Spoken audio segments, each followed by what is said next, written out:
মোদিজির নাম বেড়ে যাবে। তাই মোদিজির বাজেটের বেনিফিট পশ্চিমবঙ্গের জনগণও পাচ্ছে।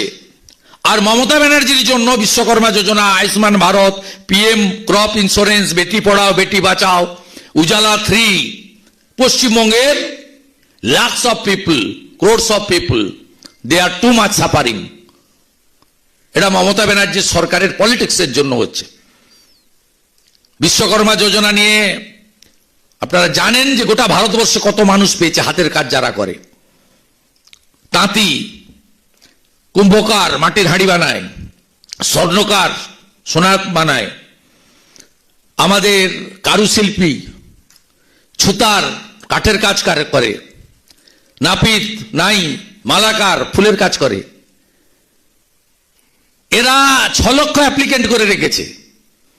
ডিস্ট্রিক্ট ম্যাজিস্ট্রেটদেরকে বলা আছে যে লিস্ট পাঠানো যাবে না, অথচ স্টেট গভর্নমেন্টের এখানে কোনো কন্ট্রিবিউশন নেই। প্রথম 15 দিন ট্রেনিং, 500 টাকা করে স্টাইপেন্ড, টুলস কেনার জন্য 15,000 টাকা নন রিফান্ডেবল, 1 লক্ষ থেকে 20 লক্ষ টাকা পর্যন্ত লোন 5% ইন্টারেস্টে, জিরো সিকিউরিটি, গ্যারেন্টারের নাম হচ্ছে নরেন্দ্র দামোদর দাস মোদী।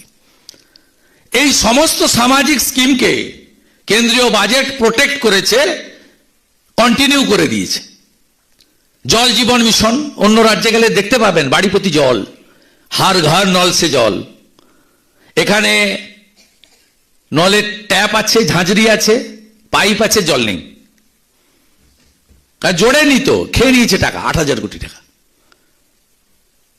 আইপ্যাকের অ্যাকাউন্টে পিএইচির ঠিকাদার state bank of India Kakdwip ব্রাঞ্চে 11 কোটি টাকা দিয়েছে 21 ভোটের সময়। আমার কাছে চেকের নাম্বার আছে। আইপ্যাকের অ্যাকাউন্টে পিএইচির ঠিকাদার। আমরা বঞ্চিত, কিন্তু মোদিজি তার বাজেট দেখবেন বিরাট ভিশন বাজেট। 28 পর্যন্ত বলেছেন যে সব বাড়ি যতক্ষণ না কমপ্লিট হচ্ছে এটা কন্টিনিউ করতে হবে। তাই বেঙ্গলে যদি কেন্দ্রীয় বাজেটের সুফল মোদিজির জনকল্যাণমূলক 175টা scheme, direct benefit transfer DBT পৌঁছে দিতে হয়। 20 বছর পরে উড়িষ্যায় এসছে জয় জগন্নাথ বলে বিজেপির সরকার, 27 বছর পরে ক্যাপিটাল আমাদের হাতে এসছে। হোয়াই নট ডক্টর শ্যামাপ্রসাদ মুখার্জির বাংলা? এর জন্য মাস কন্ট্যাক্ট এবং আমাদের ইউথ ফোর্সকে এগিয়ে আসতে হবে। কেন্দ্রীয় সরকারের কর্মসংস্থানের দিগন্ত উন্মোচিত হয়েছে।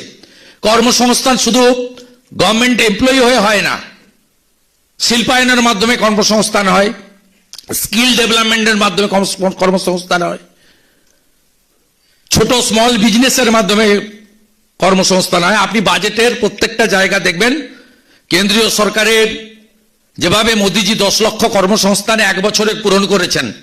23 ডিসেম্বরের মধ্যে তিনি বলেছিলেন 10 লক্ষ ভ্যাকেন্সি আছে সেন্ট্রাল গভর্নমেন্টের, রেল সহ সব ডিপার্টমেন্টে, সিএপিএফ সহ আমি পূরণ করব, করে দিয়েছেন। আপনি লজ্জা লাগে না বাংলায় থাকেন? বাংলায় রেলের পরীক্ষা হয় না জানেন? সাউথ ইস্টার্ন রেলে বাংলার লোকেরা পরীক্ষা দিতে কোথায় যায়? উড়িষ্যায়। কারণ বাংলায় রেলের যে সেন্টারে পরীক্ষা হবে, সেই সেন্টারে পরীক্ষকের যারা গার্ড থাকবে বা পুলিশের যারা গার্ড থাকবে তারাই টাকা নিয়ে নকল সাপ্লাই করে দেবে।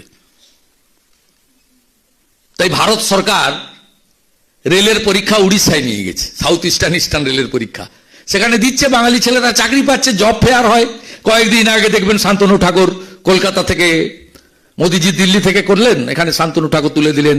নর্থ বেঙ্গলে বিএসএফ এর ওখানে ডক্টর সুকান্ত মজুমদার যারা সেন্ট্রাল মিনিস্টার তারা তুলে দিলেন অ্যাপয়েন্টমেন্ট। তাই বাজেটে কর্মসংস্থানকে প্রায়োরিটি দেওয়া হয়েছে।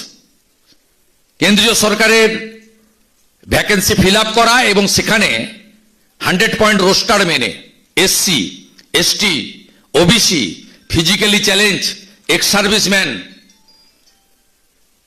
এবং যেটা মোদিজি করেছেন সবর্ণদের জন্য কেউ করেনি, ইডব্লিউএস 10%। আমাদের এই রাজ্যে ইডব্লিউএস চালু নেই, এটা কনস্টিটিউশনাল অ্যামেন্ডমেন্ট হয়েছে। সেগুলো মেনেই আজকে তিনি কর্মসংস্থান করেছেন। ইন্ডাস্ট্রিয়ালাইজেশনের জন্য নতুন ইন্ডাস্ট্রিকে ইনসেন্টিভিয়াসের কথা বলেছেন। তাদের মরিটোরিয়াম পিরিয়ডের সময় ব্যাংক লোনে শুধু ইন্টারেস্ট দিতে হবে, প্রিন্সিপাল দিতে হবে না। তাদের ইলেকট্রিক থেকে শুরু করে, জল থেকে শুরু করে, যখন তৈরি হবে একটা ইন্ডাস্ট্রি, বড় প্ল্যান্ট 1.5-2 বছর মিনিমাম লাগে, 3 বছরও লাগে। সেই সময়টুকু কালে তাকে যে মদত সরকারের সিঙ্গেল উইন্ডো সিস্টেমে, তার কথা বলা আছে। মুদ্রা লোনের পরিমাণ 20 লক্ষ করে দিয়েছেন। করুন ব্যবসা আপনি। আপনি কেন চাকরি করবেন? আপনি আরো 50 জনকে চাকরি দিন। এই বাজেটে ইউথদের জন্য নানা প্রোগ্রাম নেওয়া হয়েছে, ভোকেশনাল ট্রেনিং, আরো আইআইটিতে কত আসন বৃদ্ধির কথা বলা হয়েছে, 5,000, 6,000। এমবিবিএস কে বলা হয়েছে আরো 10,000 নতুন ডাক্তারের ক্ষেত্রে। এই বাজেটে হেলথ সেক্টরের যদি আপনি যান, 26টা জীবনদায়ী ওষুধকে, বিশেষ করে ক্যান্সার 26টা, আর বাকিটা এক্সাম পুরো করে মোট 37। তাতে মানে এই যে কনসেপ্টটা জীবনদায়ী ওষুধের, তার সস্তাতে যাতে লোক পায়, এই কনসেপ্টটা, সেটা 37ই হোক আর 77ই হোক, সংখ্যাটা বড় কথা নয়। এই যে কনসেপ্টটা, এই যে ভাবনাটা, এটা প্রো পিপল একটা গভর্নমেন্ট ছাড়া করতে পারে না। এবং সাব ডিভিশন ডিস্ট্রিক্ট হসপিটালে ক্যান্সারের ট্রিটমেন্ট, এই যে মমতা ব্যানার্জি আজকে চন্দ্রিমা ভট্টাচার্যের বাজেটে বলছে আমি মেডিকেল কলেজ করেছি। মেডিকেল কলেজগুলো টাকা কার জানেন? 75% টাকা ফর সেন্ট্রাল গভর্নমেন্ট।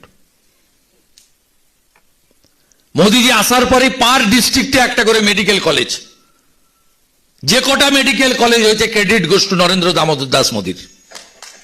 এখানে স্টেট গভর্নমেন্টের কোনো রোল নেই। এত এমবিবিএস এ যে আসন সংখ্যা বেড়েছে, মেডিকেল কলেজগুলো ডিস্ট্রিক্টে হচ্ছে বলে। কৃষকদের ক্ষেত্রে পিএম কিষাণ সম্মান নিধি চালু রেখে ইউরিয়া সারের ক্ষেত্রে ভর্তুকি, লাস্ট ইয়ারে 37,000 কোটি টাকা সাবসিডি দিয়েছেন। এবারেও কন্টিনিউ করার কথা বলা হয়েছে, যাতে সার আরো সস্তা মূল্যে পায়। আসামে বড় প্ল্যান্টের কথা বলা হয়েছে, ইউরিয়া প্ল্যান্টের। রেলে যদি যান, রেলেও দেখবেন আপনি একইভাবে পশ্চিমবঙ্গের কোন রেল প্রজেক্টে টাকা বরাদ্দ কম হয়নি। আমি তো যেখান থেকে এমএলএ নন্দীগ্রাম দেশপ্রাণ 301 কোটি টাকা বরাদ্দ করেছে কমপ্লিট করে দেওয়ার জন্য। পুরো কমপ্লিট হয়ে যাবে। 6 একর জায়গার জন্য রেল চলবে না। 80 একর জায়গা দরকার, 74 একর জায়গা রেলের হাতে, 6 একর জায়গা মাননীয়া দেবেন না। মেট্রো রেল প্রজেক্ট চিৎকার করছে এরা, বিহারে দিয়ে দিলেন। আরে বিহারে দিবেন আপনি? এয়ারপোর্ট, ওই কলকাতা এয়ারপোর্টের মধ্যে একটা মসজিদ, একটা মাজার আছে, তুলতে পারছেন না। একটা রানওয়ে, ইউরোপের ফ্লাইট কোত্থেকে আসবে?